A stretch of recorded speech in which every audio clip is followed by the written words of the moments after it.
morning, and welcome to another episode, another season, another year of Iconic Freedom, the formula. We are setting a standard for accountability and responsibility, owning our choices, being able to respond to those choices, understanding our contribution in every interaction. Let each care for self, and all will be cared for. This is you. I want you to watch this video. Been trained to be stupid. Check this out. The fleas are placed inside the jar, and the lid is then sealed.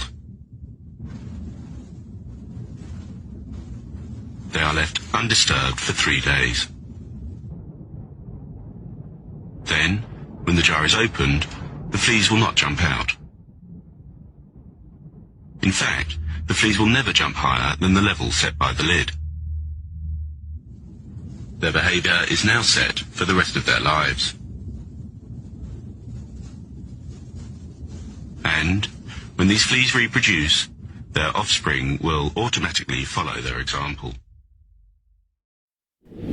What I really like about that particular video is the reality of it. Bongino's a little harsh. He's not really speaking to people of an open-mindedness, that type of thing. He really was addressing portions of his audience that he knows tend to lean a particular direction and tend to have less accountability and responsibility in their world. But the thing that I really want to bring out about this is the training of your mind. I mean, so I talked about this a little bit last week, that what happens when we have cognitive dissonance, when we understand that we've been lied to. And when we've been lied to, we start to have that moment of, I wonder what's going on there. And then if we're open to it, even just the verbalization or the internal authority that we basically navigate from, if we're able to sit there and say to ourselves, I need more information, remarkably, and, frankly, I don't know the mechanics of it, but, life will bring that reality to you. But it's in the openness, in the welcoming of reality. Let reality be your friend. And when that starts to occur, then the house of cards starts to fall. Well, what's interesting about that particular demonstration, which I saw this yesterday, and I thought it's a little wicked, right?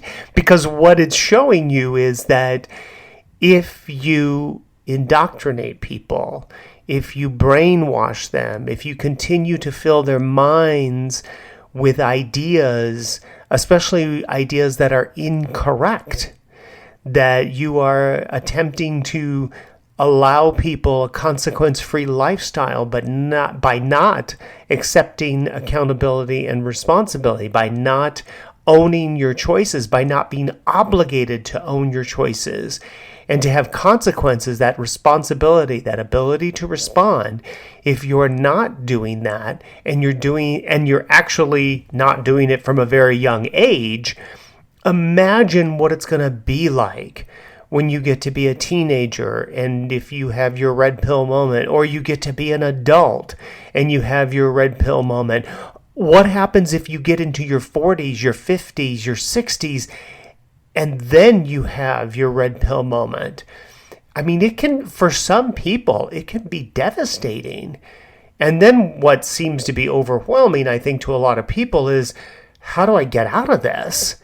And in that understanding, now it depends on the constitution of the individual. Do they have the health or the fortitude to want to endeavor and to forge a life where, okay, I want to get rid of this. I want to clean this up. I don't want to be this individual who sees myself as a victim, who has to identify with every particular gender, blah, blah, blah, that goes on in our society, every moment of wokeness. For me, remarkably, this happened around my 40s. Now, I had started my journey prior to that. However, it wasn't until I got to be about 40, 41, I think it was, that I had my own epiphany. I've talked about it on the podcast, where I was down in New York and I was walking around Battery Park City. And I just had a conversation with my friend Karen, and we were discussing something about accountability. And when I got off the phone, something just opened up for me. And in that moment, I can't even tell you, it was quiet. It was coming in on tiptoe, as the song would say. And I realized all the times in my life that I had not taken ownership of my choices. And instead, I attempted to blame other people. I blamed other situations. It was always somebody else's fault. And in those moments where I wasn't willing to be accountable, and yet people were attempting to hold me accountable, I would then get emotional about it. And and honestly, I still believe I was a jerk about it, until I got straight with myself and I understood what was going on. And I had to go back at times and relook and to, self-correct those areas of my life that I was actually doing that in. So it was kind of interesting. I really liked this demonstration because I think what it demonstrates basically is that when we are brainwashed, when we are hoodwinked, which you're going to hear that phrase in a minute, when people are putting, they're scamming us, they're shamming us on stuff, we're unsuspecting as children, right? We accept it because we look to the adults in the room. We don't know that they're adults, but we look to them as the ones that are helping us in our survival, in our moment-to-moment survival. So when they say something, we're willing to take it and to assimilate it as fact. Well, what if it's not? What if those people are messed up? What if they're diseased in their mind? What if they're distorted in their reality, and now they're trying to influence me, in trying to influence you with this set of standards that they have for themselves that really don't hold accountability, that don't hold responsibility. And in that journey, you're going to find for yourself that it can be overwhelming. Now, it can be overwhelming in some people's minds to the point where they don't even want to approach it. I liken it to people that are overweight, and as they continue to be overweight in life, as they get older, I think they just give up. And I think that's what happens with a lot of people that don't want to be held accountable, is at some point, to them, it just seems like, it's just not worth it. But what if you knew that by your own moments of accepting accountability, of going through that endeavor, that you are literally changing the genetic code within your DNA, and that it reverberates out to the society in which you exist, right? You drop the pebble in the pond, blah, blah, blah, all that stuff. But what if you had a sense that that's what would occur? What if everyone just started making that choice to make those steps towards accountability? What could that do? How could we retrain ourselves to the point, reconfigure our minds, restructure our minds, our DNA in a sense, so that this becomes a natural thing? Now, I've talked about crossing the threshold of consciousness, right? That when enough people start doing something, then everybody knows it. And my favorite example of that is Susan Boyle, right? Back in 2009, Susan Boyle was on, I think it was Britain's Got Talent, something. And she comes out there, she looks like a house frog, and she is going to sing this song and nobody takes her seriously. And then this voice comes out.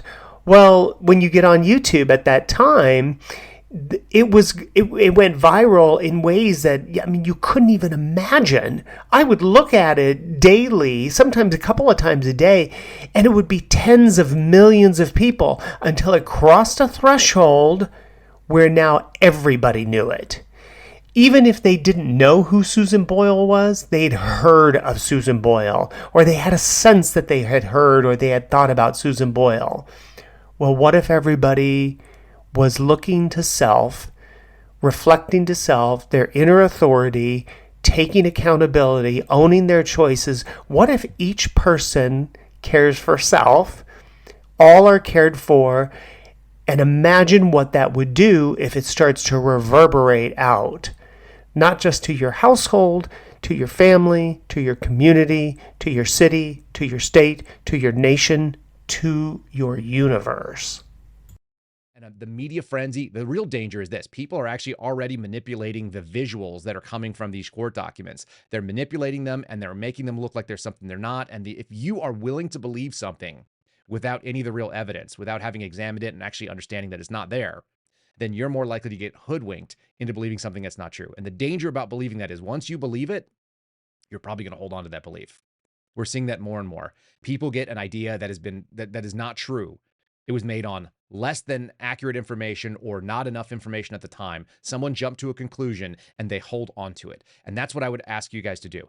You need to be evaluating all sources based on their proximity, their ability to actually suss out what is true and what is like opinion. And there's a lot of opinions here that are running around and none of them are particularly useful. So for what it's worth, the Epstein stuff, I think right now is just a data point. It is one more paver on a long walkway that may result in accountability and likely results in almost nothing, only because we know we live in the real world and we haven't seen very powerful people held to account. Does it mean that there are pedophiles that are running around and running our government? No, I don't think that's the case. Are there pedophiles that are part of our government that have a lot of power? Of course. So there's two different things that can be true at once. To think that they are in charge of everything is sort of foolish to me, and it doesn't square with reality. To think that there are people that are really evil that have a lot of power, it'd be absurd not to think that. That's been the case since the beginning of time. So this is where I'm just trying to set you guys so that as you go out there into social media and as you go out there into read the different stories. So I like how Kyle Seraphin, if you've been on this podcast before, you know that I've used some of his clips before because he does some really great stuff. A great breakdown of things. He's a former FBI. He's a whistleblower. And so, I mean, he's got a lot of information that I think is kind of cool. And I think it becomes interesting when people like him are able to contribute to a conversation, in my mind, like this, because he really is talking about logic and reasoning.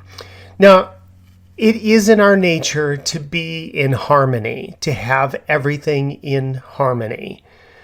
Basically, the more angry, the more hysterical, the thinking of an individual is very incongruent. I mean, they just become like a bunch of loudmouths.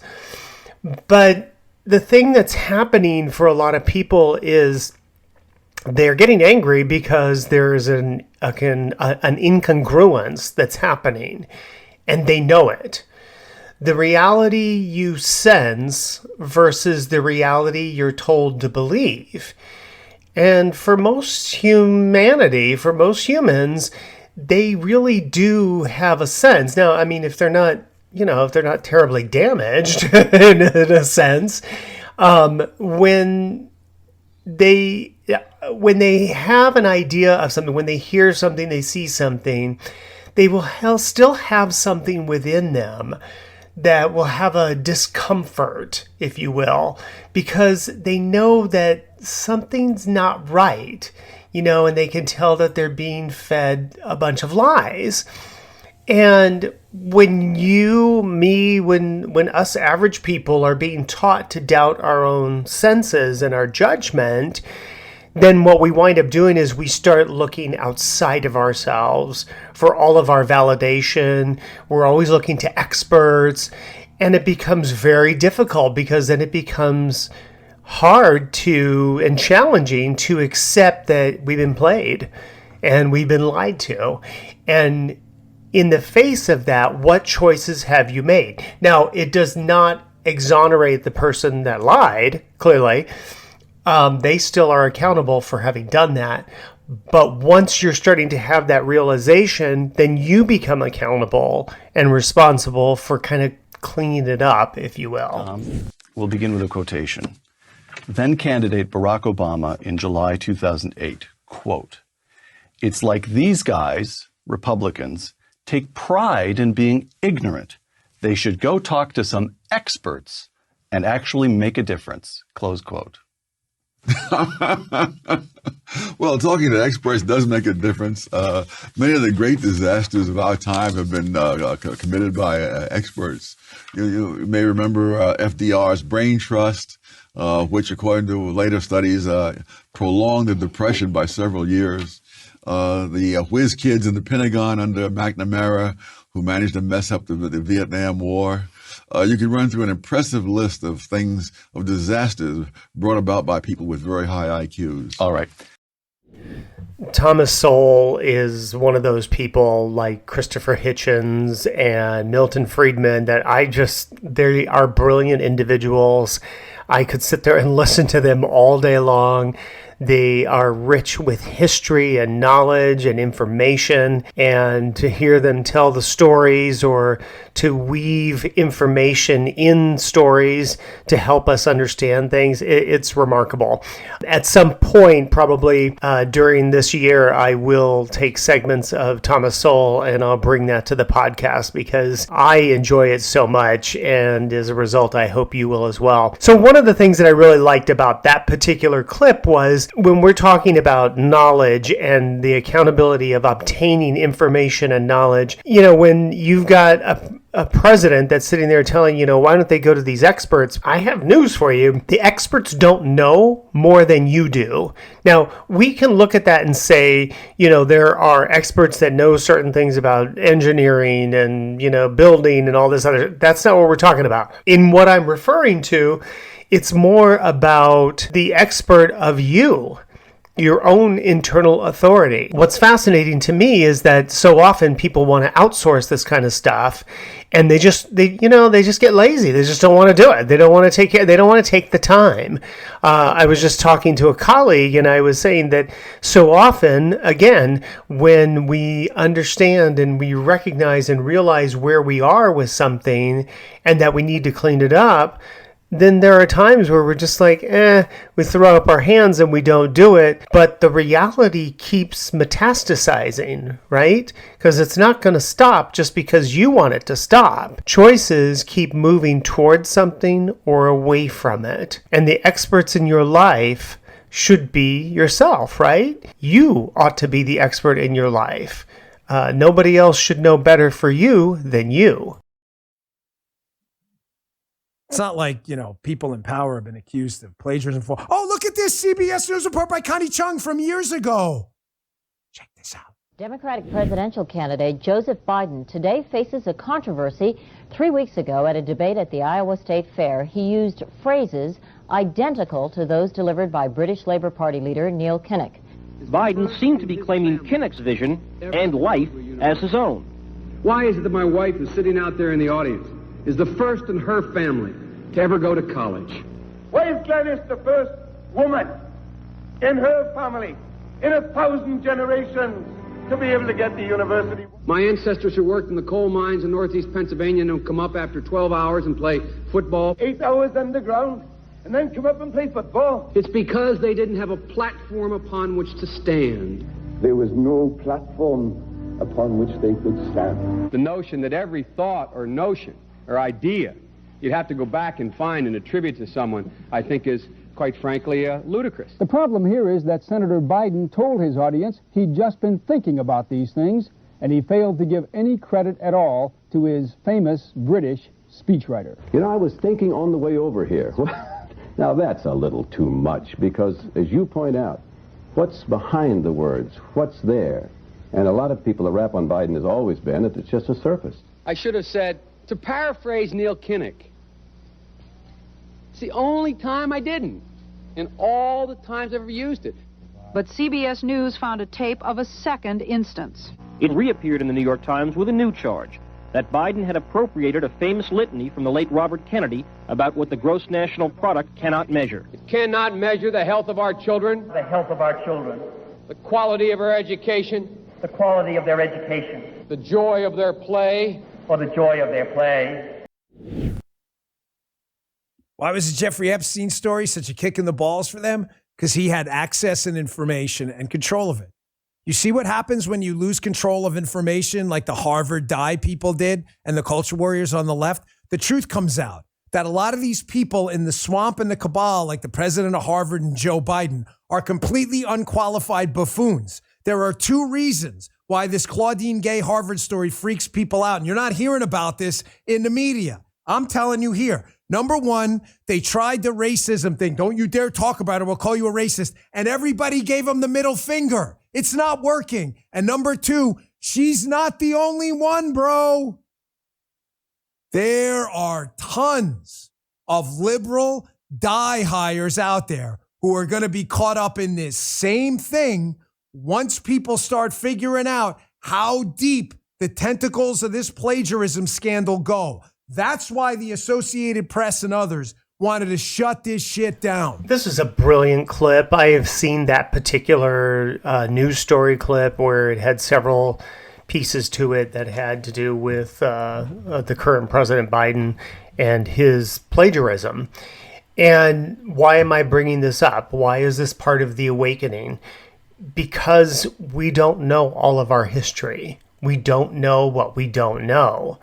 So it becomes incumbent upon us, it is our accountability, that when we hear something, we don't have incredulity, we question it. We want to know, what is the reality? We might see a clip of something on TV. How do we know that that hasn't been edited in such a way that it tells a story? It doesn't tell the story, it tells a story, as Bongino would say. If you're an individual that you're not interested in politics, or you don't find it interesting or fascinating, maybe you're not interested or fascinated by science, there could be a whole litany of things out there. Okay, I kind of get that. But what is always interesting is your own life. So how can you apply this to your own life? One of the ways you can apply it to your own life is by doing your own research. Your own research when you are engaging in buying a home. Your own research when you're engaging in deciding to date somebody. When you decide you're going to take a job. What do you know about all of these aspects of your life that are going to be very important to your life and will essentially be impacting your life? Because if you're taking accountability for your choices, that means the choice to research something, to figure it out, to have a greater understanding of it. It doesn't mean that everything is foolproof and magically everything works out.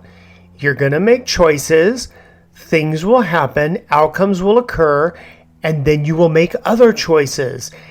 The beauty of your life is that you get to make choices when something presents itself. If it didn't go the way you had desired, you didn't like the outcome, now you can make another choice in another direction. But the responsible thing is, the accountable thing is that you made a choice. So when you're paying attention to your choices and you're conscientiously making a choice and then knowing for yourself, you don't believe it, you don't think it, you actually know it because you've done the background and the research. Wow. Life will open up to you in ways you had never anticipated. And we are at the end of another podcast. It goes so fast. Thank you so much for joining me today. I really appreciate your time. If you wouldn't mind just hitting that like button, that would be fantastic. If you'd like to subscribe to this podcast, there's a link down below. I would be very honored to have your generosity for 2024. And if you have something you want me to cover on the podcast, just shoot me an email and put something down in the comments.